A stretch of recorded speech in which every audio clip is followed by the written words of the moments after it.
I overheard my dad say he was going to declare me mentally unstable just so he could steal everything I was meant to inherit and give it to my foster brother.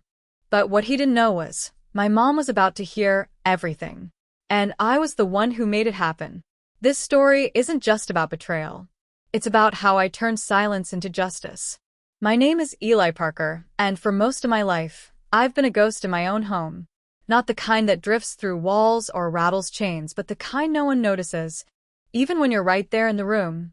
The kind of presence that makes silence louder. The kind that makes you question whether you were ever really meant to exist. I grew up in a two-story house tucked neatly in a quiet Midwestern suburb. White shutters. Clean lawn. The kind of place where neighbors wave every morning and where kids ride their bikes until dinner. From the outside, we were a picture-perfect family. Greg, my father, worked in finance. My mother, Martha, was a part-time art teacher who made sure the curtains always matched the seasons. And me, I was their first and only child. Until Noah came. I was 9 when he entered our lives. It was supposed to be temporary, just a few weeks of fostering, maybe a month at most. He arrived with a small duffel bag, a cracked Rubik's Cube, and the saddest smile I had ever seen. My parents welcomed him like a lost treasure. I was excited too, at first. A new friend. A brother, maybe. But somewhere between the first bedtime story my mom read to him instead of me, and the first time Greg called him champ, something shifted. It was subtle. So subtle, I thought I was imagining it. Until it wasn't. He got my room. That was the beginning. Noah was everything I wasn't. Outgoing, sweet, effortlessly charming. He laughed at every joke Greg made, offered to help Martha cook dinner, and always said thank you. At school, teachers adored him. At church, old ladies pinched his cheeks and whispered how blessed our family was to have him. I began to fade. At first, I tried harder, cleaned up without being asked, complimented my mother's cooking, even started playing baseball to make Greg proud. But my efforts were like shadows at noon, always there, but always overlooked. When I got a perfect score on my math test, Martha said, "Well, of course you did. You're supposed to be the smart one." When Noah got a B+, she took him out for ice cream. One winter evening, I waited alone in the snow for nearly an hour after piano lessons. I had called both my parents, but neither answered. When they finally pulled up, laughing about some joke Noah had told, I climbed into the back seat in silence. No epaledi. No explanation. Just a don't forget your gloves next time.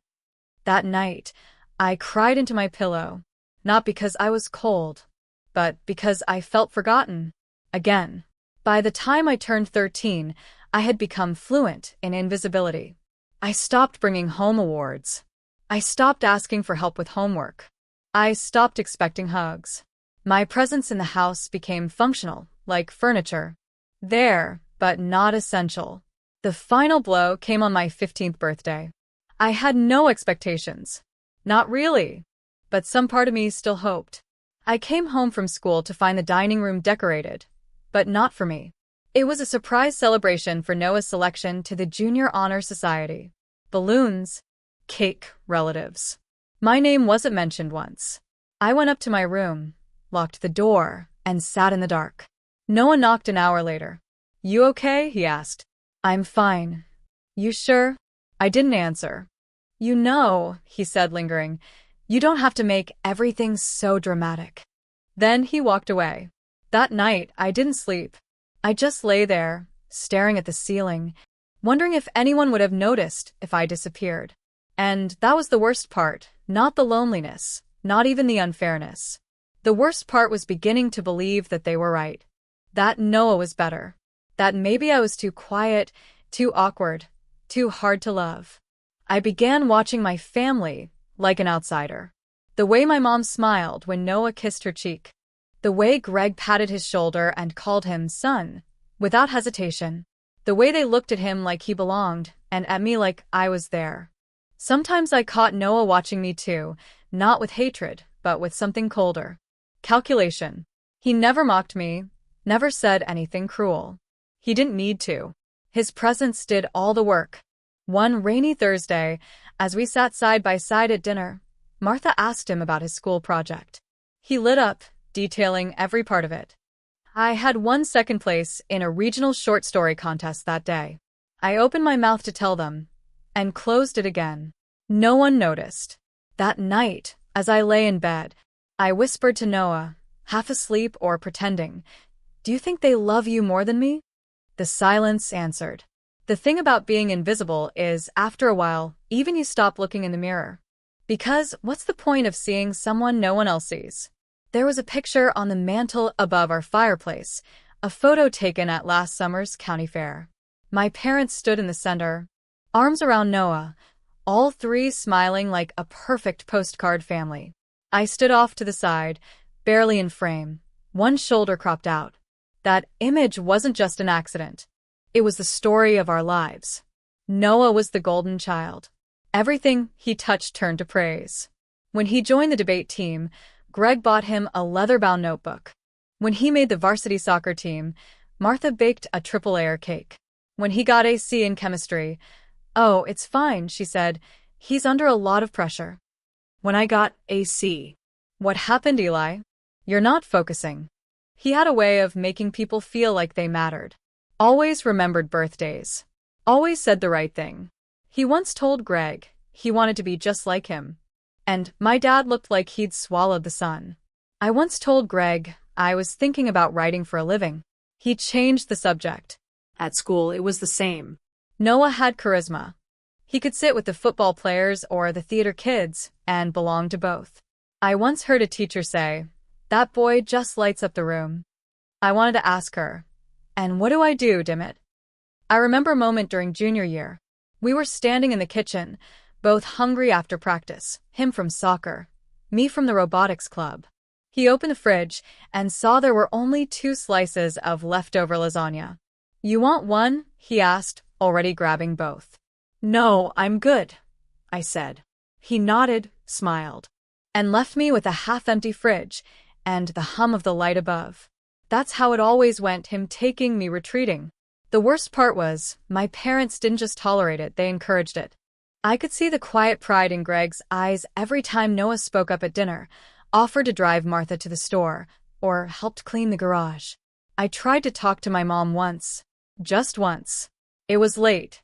She was folding laundry in the living room, humming to herself. I sat down beside her. "Mom," I started. "Can I ask you something?" "Of course, honey. Do you ever feel like, I don't know, like you're prouder of Noah than me?" She paused, a t-shirt half folded in her hands. "Eli, why would you ask something like that?" "I don't know. It just feels like he gets more attention, more support." She sighed, placing the shirt down. "Eli, you're older. We expect more from you. And besides, Noah's had a rough start in life. You've had it easier." I wanted to scream. Easier? What about being overlooked? What about being constantly compared? What about feeling like a stranger in your own house? But I didn't scream. I just nodded and left the room. Later that night, I lay in bed thinking about her words. "You're older. We expect more." Somehow, that had become the excuse for loving me less. It was around then I started keeping a journal. Not just a diary, but a catalog of small injustices. A place to put the hurt where no one could dismiss it. Pages and pages of things I never said out loud. I began to notice patterns. Noah always seemed to be around when something went wrong for me. When I got grounded for a missed curfew, it was because he mentioned I'd been out late, even though I got home 5 minutes before him. When my laptop disappeared for a week, Noah found it in the laundry room after I stopped asking. When I accidentally spilled orange juice on the couch, Noah was the one who dramatically grabbed towels, but also loudly pointed out that I always ruin things. Subtle. Quiet. Strategic. One night, I overheard him in the kitchen with Martha. He was talking about me. "I don't think Eli's okay," he said softly. "He's been really distant. Not talking much. I worry about him." "Oh, sweetheart," Martha said, hugging him. "You're so thoughtful. I don't know what we'd do without you." My stomach twisted. That was his trick, turning concern into control. Making them believe he was the stable one. the compassionate one, the one worth keeping. And me? I was just the other one. There was one more moment that cemented everything for me. It was Thanksgiving. Family from out of state had come. We were all gathered in the living room, passing around dessert and old stories. My aunt, a woman I barely knew, turned to me and said, "So, Eli, what have you been up to?" I opened my mouth, but Greg interrupted. "Eli's still doing that computer thing," he said with a chuckle. "Coding, right?" I wasn't. I had switched to writing full-time. I'd even won a scholarship essay contest. But no one had noticed. Noah, sitting across from me, smiled. That smile didn't say, "I'm happy." It said, "I win." I left the room, my plate untouched. Invisibility doesn't happen all at once. It's a slow erosion, a chipped identity, a steady dismantling of the idea that you matter. But something was changing in me. I didn't know it yet, but I had stopped wanting their attention. What I wanted now was the truth, and I was ready to find it. It happened on a Tuesday, the kind of day that pretends to be ordinary, cloudy skies, lukewarm coffee, homework scattered on the kitchen table, but ends up marking the before and after of a life. I had forgotten my earbuds upstairs, which, in my house, was a minor emergency. Music was my only escape, something that dulled the ache of being unseen. I was halfway up the stairs when I heard voices. My father's office door was open just a crack. I should have kept walking. But something in Greg's voice stopped me. It wasn't angry or soft, it was strategic, clipped. Like he was closing a deal, not having a family conversation. "You understand what we're doing, right?" He said. Then Noah's voice. "Come." Confident. "Of course. I've done everything you asked." He's isolated. Mom barely listens to him anymore. My chest tightened. "Good," Greg replied. "The therapist paperwork is ready. We'll start with emotional instability. That'll justify everything. The assets, the house. It'll all transfer smoothly." I froze. Therapist? Emotional instability? Transfer what? I pressed my back to the hallway wall, heart pounding. I didn't want to believe what I was hearing. But their voices were unmistakable, low, deliberate, colluding. Greg continued. "He doesn't have the maturity to manage what's coming. He never did. That's why I brought you in. You're steady. You understand legacy." Noah laughed softly. "You mean I play along?" Greg chuckled back. "Same thing." The hallway spun. I had always suspected something was off. But this was a plan. An actual, documented, legal plan to erase me, not just emotionally, but financially. Permanently. And then Greg said it. "Your mother doesn't need to know you're mine. Not yet. We'll keep that under wraps until the papers are final." I gasped before I could stop myself. The office went silent. I bolted down the stairs before the door creaked open. My hands shook. My legs felt like glass. I ran to the garage, heart threatening to burst through my ribs. I climbed into the back seat of Greg's old sedan and curled into a ball, trying to breathe, trying to make sense of what I'd just heard. Noah wasn't just a foster kid. He was Greg's son, his real son, conceived in betrayal, raised in deceit, now weaponized to replace me. Everything clicked. The special treatment, the favoritism, the excuses. Noah hadn't just stolen my place. He had been placed there by my own father. Later that night, I sat on my bed, staring at the ceiling, the pieces of my life rearranging themselves into something much darker. There was a photo of me and my mom on the dresser, me at age 5, covered in finger paint, Martha laughing beside me. I hadn't looked at it in years. And then it hit me. She didn't know. Greg and Noah had built this scheme in secret, hiding behind Martha's misplaced trust, her soft spots, her blind devotion. I felt a wave of conflicting emotions, anger, disgust, grief. But somewhere in the middle of it all was her. She had failed me, yes. Ignored me. Believed Noah over me too many times to count. But she was still my mother. And she was being used just like I was. I thought about telling her everything. Marching into the living room, screaming the truth. But then I saw her through the door, curled up with a glass of wine, eyes tired, face turned toward the fireplace. There was something hollow in her expression, like a woman waiting for warmth that never came. She wouldn't believe me. Greg had spent years building a narrative about who I was, what I lacked, why I couldn't be trusted. If I confronted him directly, he'd twist it, make it sound like paranoia. If I told Martha, she'd hesitate just long enough for them to act. I needed a different plan. Not confrontation. Exposure. The next day, I created an anonymous email. No signature. No trace. I typed the words carefully. The man you married isn't who you think he is. He has a child you don't know about. He's planning something against you, against your son. Watch him. Listen. I stared at the message for a long time before clicking send. It felt cowardly at first, hiding behind a screen. But it was the only way I could break through the wall Greg had built, by planting doubt, quietly, precisely. Within days, I saw the shift. Martha grew quieter around Greg, asked more questions, stayed up later than usual, scrolling through her phone with a furrowed brow. One night, I passed by her room and heard her whispering to herself, over and over. No, he wouldn't. But the seed had been planted. A week later, I left a flyer on her desk, slipped between bills and catalogs. It read, listening devices, protect yourself. Know the truth. No signature. Just a suggestion. She didn't mention it. But the next day, her car was gone for 3 hours. When she came home, she clutched a small paper bag with trembling hands. That night, she didn't speak to anyone. Not Greg. Not Noah. Just me. Good night, Eli, she said quietly, pausing at my door. It was the first time she'd used my name in weeks. I lay awake long after she'd gone to bed. This wasn't over. Not even close. But something had shifted. For the first time in years, I wasn't just watching my family fall apart. I was guiding it, carefully, silently, toward the truth. And if everything went according to plan, they'd never see me coming.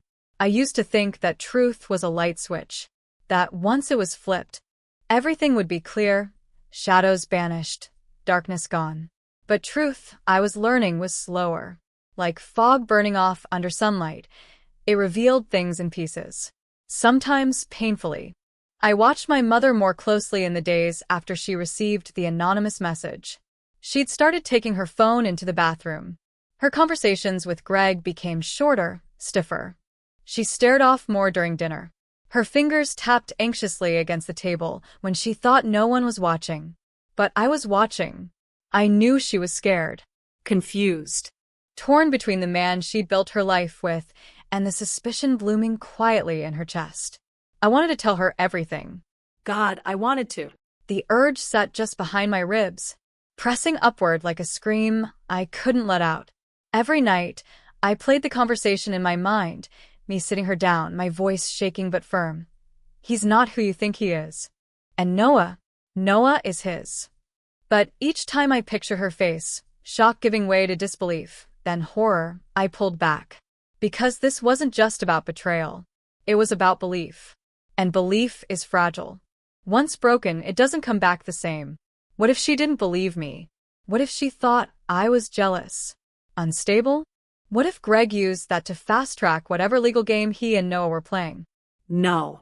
I couldn't risk it. Not yet. Still, I needed her to see what I saw. One evening, I left another message in her purse. If you want the truth, listen for it. Not with your heart. He's trained you to doubt that. Listen with your ears. Technology can help. Again, no name. Just a whisper on paper. The next morning, she didn't say a word during breakfast. She barely touched her coffee. When Greg asked if she was okay, she nodded absently. But I noticed her hands trembled slightly as she picked up her mug. By the weekend, she'd made her decision. I saw the receipt first. A small, crumpled slip tucked into her coat pocket. For a local electronics store. Under the itemized list, audio surveillance, starter kit, home use. My breath caught. She hadn't confronted Greg. She was preparing. It was more than I'd hoped for. That night, The air in the house felt tighter, like something was coiled inside the walls. I kept to myself, headphones on, pretending to work on an essay. But I could hear footsteps. Doors opening and closing. A faint click like something being attached under a desk. Martha was doing it. She was actually doing it. Part of me felt vindicated. But another part ached. Because it shouldn't have taken this much. It shouldn't have required manipulation, fear, secrecy. She was my mother. Shouldn't she have seen me, trusted me, loved me enough to believe? I lay in bed, staring at the ceiling again, my old friend. And for the first time in a long time, I let myself remember the good things. The lullabies she used to hum when I was sick. The way she'd clap wildly during my kindergarten performances, even when I forgot the lines. The time she drove 45 minutes to get me a book I'd been begging for. Those memories felt like ghosts now, haunting the edges of what we'd become. Still, they were real. And maybe, just maybe, some part of her still remembered too. A week passed. Then another. Nothing changed, at least, not on the surface. Greg still read the paper every morning like a man with nothing to hide. Noah still offered to clean up after dinner. Martha still kissed her husband on the cheek before bed. But beneath that routine, something was unraveling. I saw it in the way her eyes lingered on Noah when he spoke. In the way she started texting more often, always with her screen turned away. In the way she watched Greg, not with affection, but with calculation. Then came the night she found me on the porch. It was late. I was sitting on the steps, hoodie pulled tight against the cold, watching the wind move through the trees. She sat beside me, without asking. We didn't speak for a long time. Then she said, quietly, "You've always been a good listener, Eli." I turned to her, startled. "I don't always say it," she continued. "And I know I haven't made it easy. But I see you. I always have." I wanted to believe her. But the lump in my throat was too heavy. "Do you?" I asked. She didn't answer right away. Then, with a gentleness I hadn't heard in years.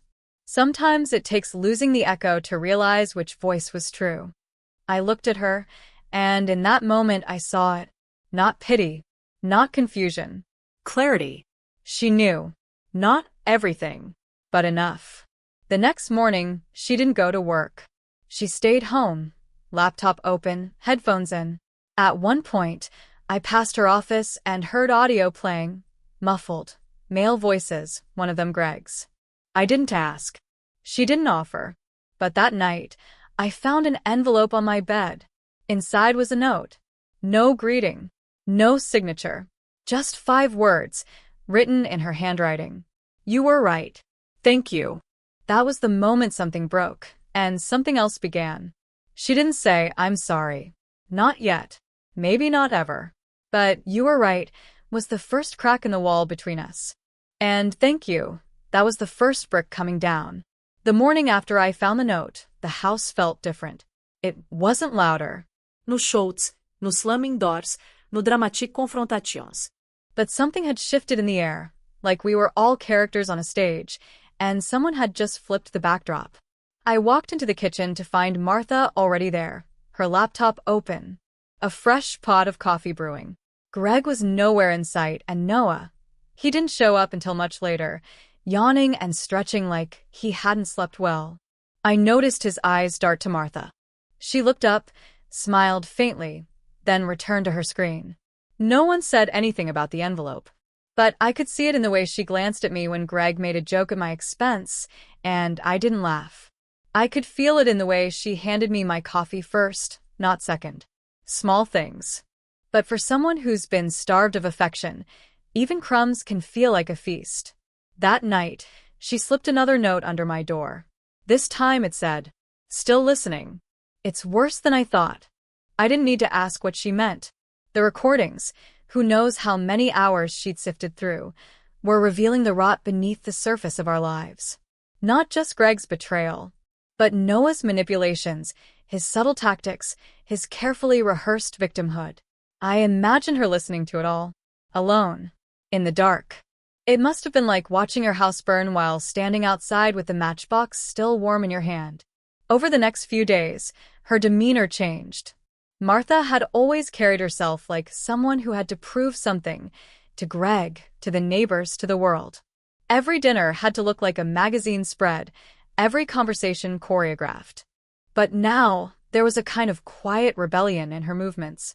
She left dishes in the sink, wore sweatshirts instead of blouses, said less, watched more. And Greg noticed. "You feeling all right, honey?" he asked one night over dinner. "Just tired," she replied, reaching for the salt without looking at him. Noah, ever the charmer, jumped in. "I could make that minty you like." She looked at him for a long moment. "No, thank you." Silence. He blinked, smiled. "Long week, huh?" She didn't answer. I tried not to stare, but inside I was reeling. She was pulling away from him, slowly, Strategically. the same way I had once learned to pull away from her. One afternoon, I came home from school to find her sitting on the living room floor, surrounded by old photo albums. She looked up when I walked in. "Do you remember this?" she asked, holding up a picture. Me, about 5 years old, grinning, a popsicle dripping down my arm. "Kind of," I said. "I think I had a sugar crash right after." She smiled. It was faint but real. "I used to know how to make you laugh," she said, more to herself than to me. "Back then, you never stopped talking. You'd narrate your entire day like a news anchor." I laughed once, softly. "I lost that boy somewhere," she continued, voice trembling. "I let someone else tell me who you were. And I believed them." I sat down beside her, not knowing what to say. "You didn't lose him," I said eventually. "You just stopped looking." She nodded, tears catching in the corners of her eyes. "I see him now." That was the first time she cried in front of me since I was a child. She began compiling the recordings, organizing, labeling, bookmarking the worst ones. She didn't tell Greg. She didn't tell Noah. She didn't even tell me what she planned to do with them. But I knew. This wasn't just about betrayal anymore. It was about justice. And maybe, in some quiet corner of her heart, it was also about atonement. The most haunting moment came one evening when I heard her on the phone. Not yelling. Not confronting. Just calm. "Hi," she said. "Yes, I'd like to speak with a divorce attorney." That was it. 5 seconds that cracked 20 years of marriage. She hung up, then walked into the kitchen to start dinner like nothing had happened. Later, she handed me a plate and said, "I'm sorry I wasn't braver sooner." I looked at her, really looked.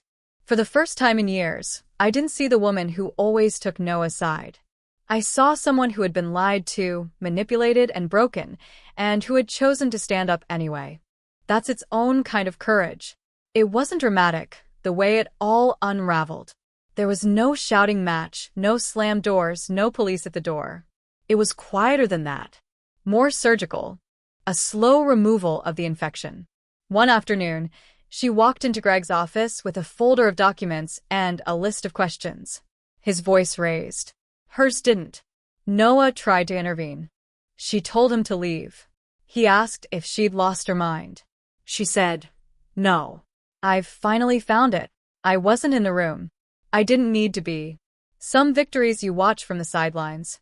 Not because you're afraid, because you've already won. Afterward, she found me on the porch again. Same spot. Same silence. She sat down beside me. "He said I'll regret this," she murmured. "Do you?" She shook her head. "I regret not doing it sooner." I looked out at the trees, the sun dipping low behind them. For the first time, I felt warm. Not because the truth had won, but because someone had finally chosen it. The thing about truth is, it doesn't just set you free. It also sets things on fire. And once it starts burning, there's no going back. The first time I listened to the recordings, it felt like holding a match over my childhood. Martha brought them to me in a small USB drive, tucked into an envelope marked only with my name. She didn't say much when she handed it to me, just a quiet, "You should know what I know." I waited until midnight. I didn't want to hear Greg's voice during the day. I didn't want to ruin sunlight with that kind of darkness. With my bedroom door locked and the lights off, I plugged it in. And I listened. What I heard wasn't just betrayal. It was strategy. It was cruelty wrapped in calm, everyday tones. Greg discussing legal loopholes. Noah reporting on my behavior like he was filing surveillance logs. He's withdrawn lately. Might be signs of depression. Definitely some emotional instability. I'd say we proceed before he turns 18. Timing's critical. Martha? She's distracted. I'll keep her busy. There were dozens of recordings. And in each one, I became less of a person and more of a liability in their voices. A problem to be managed. An obstacle to remove. By the end, my hands were shaking. But strangely, I didn't cry. Because deep down, I already knew. These weren't revelations. They were confirmations. What surprised me wasn't Greg. It was Noah. His voice, so smooth, so calculated, held none of the warmth he wore in public. The boy who smiled at neighbors, helped teachers carry books, kissed Martha's cheek every night, was gone. Replaced by someone colder, sharper. Like he'd been playing a role so long, he'd forgotten it wasn't real. The worst part? How convincing he'd been. To all of us. To me. The next morning, I walked into the kitchen to find Martha standing by the window, her coffee cold, untouched. She turned when she heard me. You listened. I nodded. She looked at me for a long time. Her eyes were red, but steady. I let them fool me, she said. I let them turn you into something you're not. You wanted to believe in them, I said softly. And I wasn't easy to believe in. Her face crumpled. Don't say that. It's true. No, she said, stepping forward. It's not. You were a child. You were quiet, thoughtful, a little lonely. That doesn't mean you weren't worthy of love. I swallowed hard. I needed you to see me. I see you now, she whispered. And I'm so sorry. She pulled me into a hug. And for the first time in years, I didn't freeze. I let her. I let myself be held. After that, everything moved quickly. She gave the recordings to her attorney. Quietly. Deliberately. She didn't scream. She didn't make a scene. She just let the facts do the talking. Greg tried to talk his way out of it, first with charm, then with anger, then with threats. None of it worked. The evidence was too clean, too damning. He begged for a private settlement. Martha refused. This doesn't just end, she told him. It has to be exposed. And it was. In the courtroom, in the depositions, in the icy silence between them. Greg, stripped of control. Noah, sitting in the back with eyes like stone. And me, watching them fall apart like they once tried to do to me. I thought it would feel like victory. It didn't. It felt like rain after a drought, necessary, cleansing, but cold. Because even justice can't return what was taken. It can't give back birthdays spent alone. It can't refill a childhood drained of affection. But it can clear the soil, make room for something new. After the divorce was finalized, Greg moved out. Quietly. Noah left 2 weeks later. He didn't speak to me. Didn't even look my way. He just packed a bag, said something low to Martha that I couldn't hear, and walked out the door. I watched from the upstairs window as he stood on the porch, waiting for his Uber. For a moment, he glanced back at the house. And for the first time, he didn't smile. Martha and I began rebuilding, not with grand gestures but with ordinary things. She started cooking again. Simple meals. Pancakes for dinner. Pasta on Tuesdays. She asked about my writing. Listened when I read her something. Even cried once at a line I'd written about being forgotten. I helped her set up her new phone. Showed her how to use playlists. Taught her how to schedule emails. We weren't perfect, but we were present. And that, for the first time, felt like enough. One night, as we sat on the porch, watching the fireflies blink into the night, she asked me something I hadn't expected. If you could go back, would you still do it? The anonymous messages? The recordings? I thought about it for a long time. Then I said, yes. Even knowing it would tear everything apart. Especially because of that, I said, some things have to break before they can heal. She nodded slowly. And then, almost to herself, she said, thank you for saving me. I didn't reply. Because sometimes, Words just get in the way of truth. And the truth was we'd saved each other. You'd think justice would feel like thunder, loud, undeniable, a crash that splits the sky. But when it came for Greg and Noah, it was quiet. Silent even. No press conferences. No dramatic courtroom outbursts. Just paperwork, witness statements, and digital recordings handed over with clinical precision. The day the judge ruled in Martha's favor, I sat outside the courthouse on a bench, facing a cracked fountain. The wind was cold, dry. Autumn had stripped the trees bare. I remember staring at the water, waiting for some feeling to crash over me. Relief. Triumph. Even satisfaction. But nothing came. Justice doesn't heal you. It just stops the bleeding. Greg left town. Or maybe he didn't. I didn't care enough to ask. His attorney emailed a proposed agreement, but Martha declined it. She didn't want settlement money. She wanted truth on the record. He fought, of course. Threatened countersuits. Claimed the recordings were taken out of context. But the law wasn't on his side. Neither was the truth.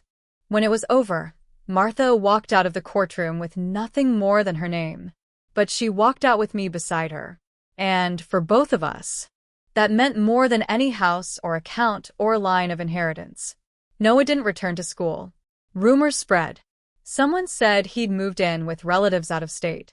Someone else claimed he was enrolled in a rehabilitation program for at-risk youth, which was just a polite way of saying he lost everything and needed a reset. I never saw him again. Part of me wanted to. Not to gloat. Not even to confront him.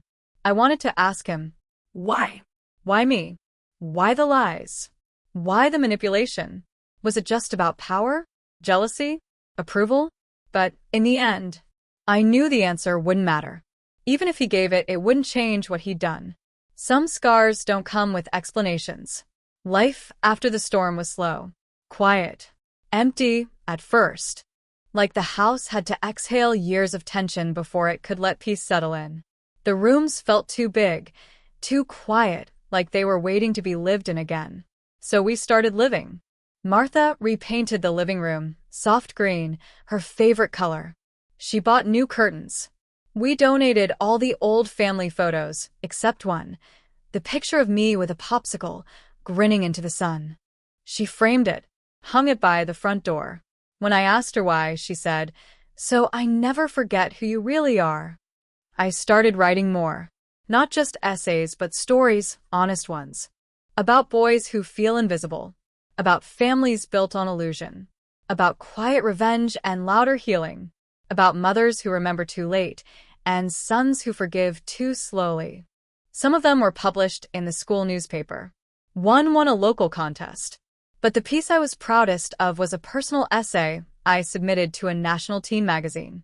It was called Justice in Silence. They published it under a pseudonym, but I didn't care. Martha framed that too. One night, a few months later, she found me rereading it on the porch. "You ever think about what might have happened," she asked, "if you hadn't sent that first message?" "All the time," I said. She nodded, her gaze fixed on the stars. "I might have lived the rest of my life in a lie," she said. "You didn't deserve that." "I didn't deserve you either," she whispered. We sat in silence for a while. Then she added, "But I'm grateful I still have the chance to try." Healing didn't come like a sunrise. It came like winter thaw, slow, messy, full of false starts. We had good days and bad ones. Sometimes, I still caught myself bracing for old habits, expecting her to turn away, to dismiss me, to forget again. But she didn't. She stayed. She listened. She remembered. That was the real justice. Not the ruling. Not the recordings. Not even Greg's departure. The justice was this: a woman trying again. A son being seen. A silence finally broken not by noise, but by presence. Sometimes, neighbors asked questions. Polite ones. "Oh, we haven't seen Greg around? We heard something about a custody case?" Martha always answered the same way. "We're taking some time to rebuild," she'd say.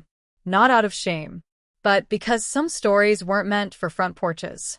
Some stories lived in kitchens at 10 p.m., where mother and son shared leftover soup and stories too heavy for daylight. Some stories were stitched back together over board games and thrift store couches and long drives with the radio too loud. Some stories weren't told. They were lived. And now, Every time I walk through our front door, I see that framed photo. The little boy with paint on his shirt, grinning without a care. He doesn't know what's coming. But I do. And I whisper to him sometimes, when the house is quiet, when the ghosts feel close. We made it. You're home. Healing doesn't announce itself. There's no parade, no certificate. No defining moment when you wake up and suddenly feel whole. It comes quietly. In the ordinary. In the small. Like the first time my mother asked how my day was and actually waited for the answer.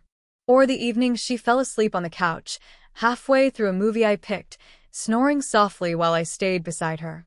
Or the Saturday morning I found her humming in the kitchen, flipping pancakes she almost burned, just like she used to when I was 5. These were the moments we rebuilt our home, brick by invisible brick. Greg's name was never spoken again. Not in anger, not in curiosity, just not at all.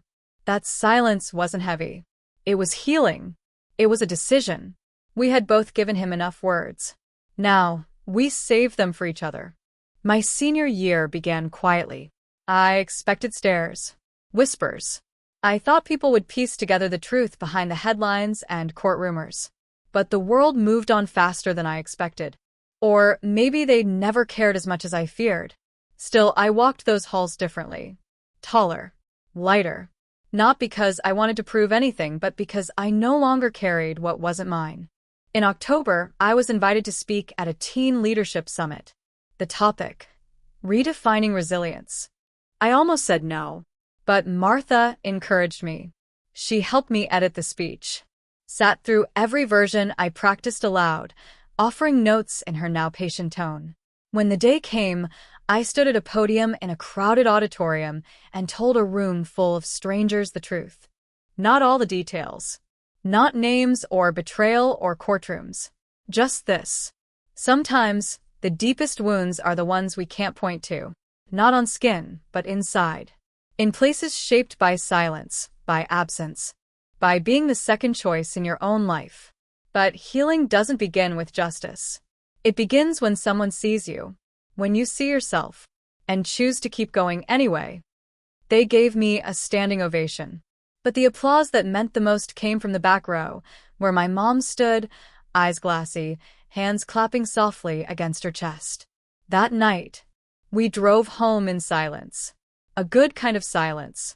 Halfway through the drive, she said, "Do you remember when you were little and used to narrate your day like a TV show?"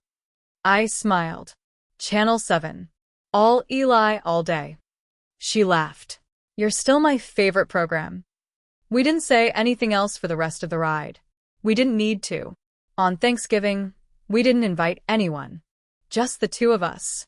A small table. A too big turkey we butchered joyfully. Burnt stuffing. Store-bought pie. It was perfect. After dinner, she handed me a small box wrapped in recycled paper. "I saw this in a shop window," she said. "Made me think of you." Inside was a necklace, simple, leather cord, with a tiny silver tag. One word etched on it. Scene. I couldn't speak. She didn't make me. We started a tradition that winter. Every Sunday night, we'd light one candle in the living room. Not for religious reasons, but to remind ourselves we made it through the week. We were still here, still choosing each other. One night, I asked her, "Do you ever miss who we used to be?" She shook her head. "I miss who I could have been, if I'd listened sooner. But I'm proud of who we are now." I nodded. Me too. The last page of my journal, once filled with lists of every time I'd been forgotten, now held a single entry. I am still here. And I am worth remembering. Graduation came fast. I gave the closing speech, again under a pseudonym, but Martha knew. She cried through the whole thing. Afterward, while everyone else posed with balloons and confetti, she hugged me in front of the entire school. Not a polite pat. A real hug. The kind you don't let go of too quickly. Someone snapped a photo. In it, I'm smiling. really smiling. Noah isn't in the frame. Greg isn't either. Just me. And her. That's all it ever needed to be. Sometimes I still get scared. Not of them, but of me. Of falling back into silence. Of becoming invisible again. Of letting shadows reclaim what I've rebuilt. But then I look around this house, our house. I see the green walls. The crooked photo of 5-year-old me. The candle waiting for Sunday. And I know. I am not a ghost. I am not a mistake. I am not second place. I am home. Finally.